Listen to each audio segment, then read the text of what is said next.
Queens! Ready na ba kayo sa panibagong episode? Kung ready na kayo, simulan na natin ang mas pinasayang Martes. Dito lang yan sa Today's with Madam. Please with Madam. Please with Madam. Please with Madam. Ating pag-usapan ang mga napapanayong issues sa bansa. Ay, parang balita lang to. Ating pag-usapan ang mga problema ng inyong buhay. Ating susolusyonan dito yan sa pambansang talk show ng aking YouTube channel. This is Today's with Madam Season 3. All out sa saya. This is Madam.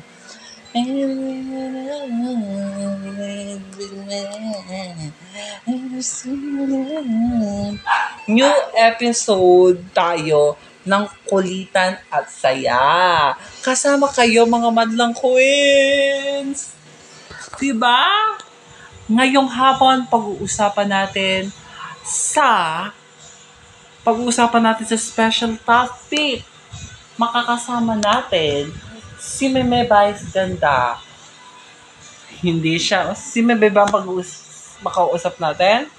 Makakausap natin si Meme Vice Ganda at si Miss Ami Perez at si Miss Kim Chu kung ano ang saloobin nila sa kanilang 12-day suspension ng It's Showtime. Yan ang pag-uusapan natin mamaya sa special topic. Mamaya sa payo ng Queens. Nako, another caller na naman ang tatanong ng 5 question para payuhan natin. Mamaya yan sa payo ng Queens. At mamaya sa celebrity guesting, nako, makakasama din natin si Kim Chu. Kung ano naman ang masasabi niya sa kanyang bagong show na Lilang. Yan pag-usapan natin mamaya yan sa celebrity guesting. Pero ngayon, pag-usapan na naman natin dito ang napapanood na kong issue sa social media. Ito ang special topic. Okay, umingay sa ating telebisyon ang paglabag sa bata. May paglabag sa MTRCB ratings ang It's Showtime. Ako ay isang panang It's Showtime. Naila naman ako nakikitang paglagag, pero tuluyan talagang binasura ng NTRCB ratings ang motion of consideration ng pinahayag ng ABS-CBN ng noontime show ng It's Showtime. Ngayon, makakasama natin ng 3 sa mga host ng It's Showtime para magbigay ng saloobin kung ano ang kanilang naramdaman sa 12-day suspension nila. Okay? Ngayon, makakasama natin ang meme ng bayan, the unbogable phenomenal box office star, Vice Ganda! Hello! Makakasama din natin ng Chinita Princess as a queen of the dance floor.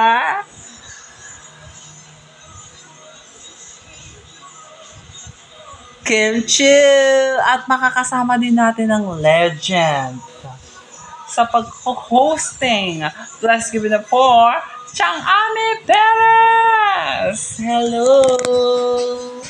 Okay. Simulan na natin dito yung pag-uusapan natin. Okay. Ano sa loobin ninyo nung binasura ng MTRCB rating ang inyong motion of consideration na pinahayag. Nalungkot kami ng binasura unang-una. Kasi mawawalan kami ng trabaho, mawawa kami ng tablakon, lahat kami ng mga Showtime family. Kaya nanghihinayang kami kung ano yung ipinapahayag ng mga tao. Pero masaya kami, nagbibigay kami ng inspirasyon sa mga tao at nagbibigay kami ng ligaya sa kanila.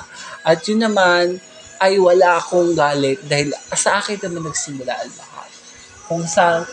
Kung hindi naman sana hindi ko yung ginawa, hindi sana yun nangyayari. Pero hindi ko sinisisi ang sarili ko.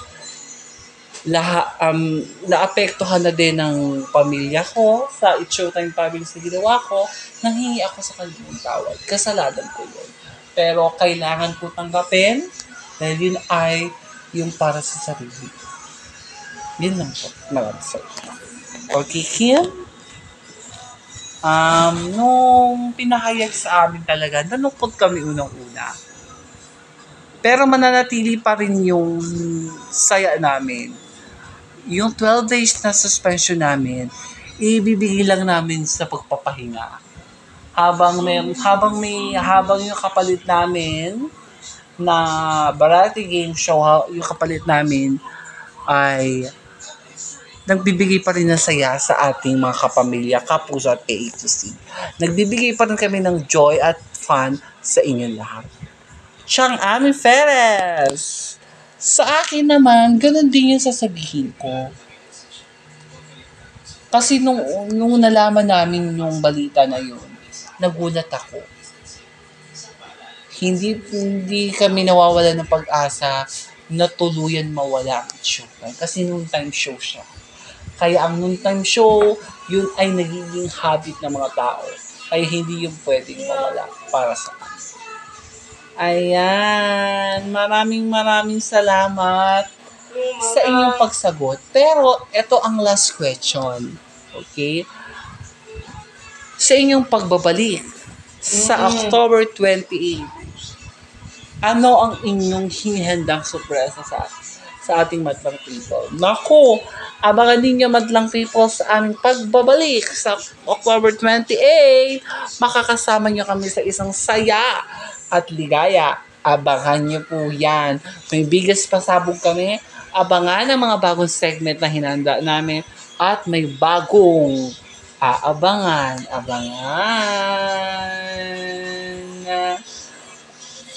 Maraming salamat. It's Showtime finally. May Vice Ganda, Kim Chu, and Miss Ami Perez. Muli natin silang mapapanood sa kanilang pagbabalik sa October 28 ang It's Showtime.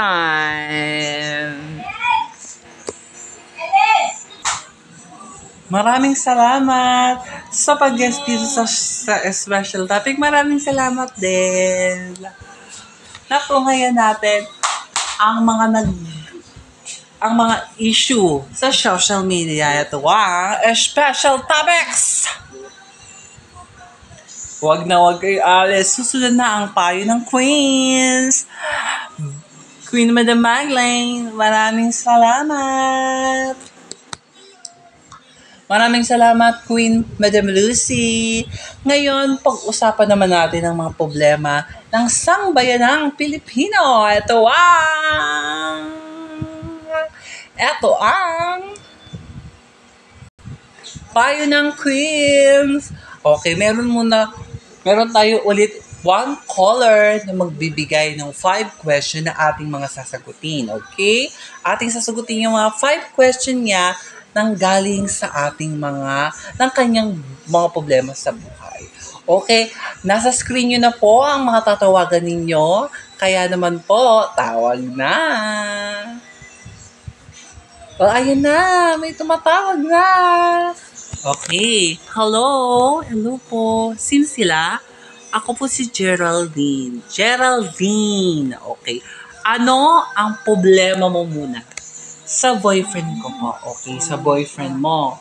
Bakit? Kasi po, hindi ko po alam na meron po siyang ibang babae. 2 years niya na po pala akong niloloko. Hindi ko po alam. Tapos kayo ay 3 years na po. 3 years na kayo, tapos 2 years ka nang niloloko. paano mo nalaman nung niloloko ka? Nakikita ko na lang po na magkasama po sila. Okay. Ano yung unang tanong mo para mapayuhan kita? Jeneline. Okay po. Ano po, bakit, sa tingin niyo po, ano po yung nagkulang sa akin? Bakit niya po ko niloko ng ganong katagal? 2 years. Okay. No, kung wala ka namang pagkakamali at wala kang ginawa sa kanyang mali at para lokohin ka niya, hindi mo dapat sisihin yung sarili mo. Siya dapat ang sisihin sa lahat. Kasi siya yung nanloko at ikaw, biktima ka niya ng panluloko niya. Kaya sana maisip niya yung nararamdaman mo. Diba? Tao din siya na nasasaktan. Kaya sana maisip niya na may kamalian din siya. Diba? Ang pagkakamali kasi pag yan, once yan ay naandyan pa, hindi yan maibabalik kung nawasak ng tuluyan yung tiwala na yun. Kasi yung panloloko, andyan yung ugat ng tiwala. Kapag niloko mong isang tao, mawawalan din siya ng tiwala. Kasi anduin yon yung negative side. Diba? Sana maintindihan at masabi natin ang mga tao na sana maintindihan yung pagkakamali. Diba? Pwede naman tayong i-maintain yung pagkakamali na ginawa natin. Pero once yan ay masira, hindi mo na yun maibabalik pa. Kasi nasira na yung tiwalang ibinigay mo. Diba? Hindi na kasi masisira yung tiwala na naibigay mo sa isang tao sa oras na ibinigay mo yun. Kasi sinira niya sa panluloko niya. Diba? Second question mo, Jeneline. Tingin niyo po ba may pagkakamali din po siya? Marami siyang pagkakamali. Unang-una sa lahat, siya yung nangloko sa'yo. Pangalawa, niloko ka niya ng 2 years nang hindi mo alam at hindi mo napapansin. Dapat napapansin mo yun. Pero yun yung minasamalang bahala mo lang. Kasi yung time niya sa'yo pa rin. Pero mas malaki yung time niya doon sa kanyang bagong babae. Diba? Kasi hindi niya inisip na tao ka din ang sasaktan. So, oras na pumasok sa relasyon, hindi niya inisip kung ano yung gagawin niya. Sana maisip mo yon. Lahat tayo pwedeng masaktan. Pero sa oras ng maulit yung sakit na iyon, hindi na natin alam kung mauulit yung sakit na ibibigay. Diba? Paulit-ulit ko yung sinasabi. Paulit-ulit ko yun sinasabi dahil yun ay hindi pwedeng maibalik pag sa oras na masira. Third question. Ano po yung gagawin ko ngayong naghihil pa lang po yung sugat sa puso ko nung panloloko niya? Kalimutan mo siya. Ituon mo yung sa sarili mo sa ituon mo yung sarili mo sa mga dreams na gusto mong pamakamit sa buhay. Ituon mo yung sarili mo sa gusto mong gawin at yun ay magpakasaya ng tao. Magpasaya ng isang tao. Mag-vlog ka. Gawin mo yung gusto mo. Magtrabaho ka na magtrabaho. Tapos, pag-angat mo sa buhay, malalaman mo sa sarili mo kung ano yung mararamdaman mo sa oras na mangyari yun. Sana, mataunan siya sa ginawa niya sa'yo. Okay? Fourth question. Ano po yung mapapayo niyo sa akin kung mahal ko pa rin siya? Kasi matagal po yung pinagsamahan namin. Hindi natin pwede mawawala yun. Kasi kung once na niloko ka niya, 2 taong kanya niloko, magagalit ka talaga. Diba? Hindi niya alam yung nararamdaman mo kasi ikaw ay yung ulang minahal. Pampalipas oras ka lang pala. Kasi may iba siyang totoong mahal. Masakit man sabihin pero dapat mong tandaan. Okay? Last question. Ano na lang po yung mapapayo niyo po sa akin? Magtiwala ka sa sarili mo na may taong darating pa sa'yo. Kasi, once na ikaw ay nagmahal ka at niloko ka, kilatisin mo yung taong para sa'yo talaga nung hindi ka lulukohin at iiwanan. Ha? Yun lang at maraming salamat. Maraming salamat, Queen. Maraming salamat sa'yo, Jeneline, sa pag-share mo ng iyong mga problema sa amin. Maraming salamat din po. Natunghayan natin ang mga problema ng ating sangbayanang Pilipino. Dito lang yan sa Payo ng Queens. Wag na wag kayo alis, mga madlang Queens. Susunod na ang mas pinasaya na celebrity casting na makakasama natin ang nag-iisang Chinita Princess at Queen as a Queen of the Dance Floor. Susunod na! Kaya naman, go Queen Madam Magdalene! Maraming salamat! Ngayon, mga kwento ng mga artista, tutunghayan na natin. Ito ang Celebrity Casting! Celebrity Casting! Celebrity Casting! Okay, makakasama natin for today. Nakasama natin siya sa special topic. Ngayon makakasama ulit natin siya para pag-usapan ang kanyang reaksyon sa kanyang viral episode ng Linlang na mapapanood sa Prime Video. Kaya naman, makakasama natin si as a Queen of the Dance at Chinita Princess, Kim Chiu! Hello! Kim Chiu. Okay, pag-usapan natin yung iyong viral scene sa nung sinampal ka ni Miss Maricel Soriano. Ano ang una mong naramdaman? Una ko naramdaman talaga, hinangaan ako ng mga netizen kasi yung sakit ng sampal daw ni Miss Maricel Soriano talaga ay kahit sakit yung sampal na yon, nakaka-intense kasi kaharap mo yung Diamond Star. Diamond Star yun eh, Maricel Soriano yun eh. Masarap sa piling na nakatambal mo ang nag-isang Diamond Star at masarap din sa piling na nakakapag-share ka ng blessing sa ibang tao. Yun yung pinakamasayang sa piling. Nakakapag-share ka ng blessing sa lahat ng Pilipino kasi yun yung nakakapagbigay ng development sa ibang tao. At yun yung nakakapagbigay ng pagpapasaya sa lahat ng tao. Ayan. Ngayon, ano pa ang mas aabangan natin sa Linlang? Ay, marami pa kayong aabangan na eksena sa Linlang. Oo.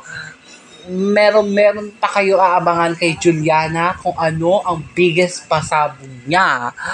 Abangan niyo po yan kasi marami pang intense na harapan kasama si Miss Maricel Soriano. Aabangan po ninyo yan. Ayan. Ngayon, ano ang masasabi mo sa iyong mga latest supporters? Ngayon, sa mga dumadami kong supporters, maraming salamat sa tiwala na ibinigay niyo sa akin. It's a blessing at it's opportunity ang binigay ninyo. Masarap sa piling na tumutulong sa iyo at sa ibang tao. Ayan. Impetahin mo na sila sa Linlang. Okay. Mapanood po kayo ng Linlang. 2 more episode po ay napanood. 2 first episode po tuwing Thursday sa Prime Video. Maraming salamat! Pag-uusapan natin ang mga buhay ng mga artista. Dito lang yan sa Celebrity Casting!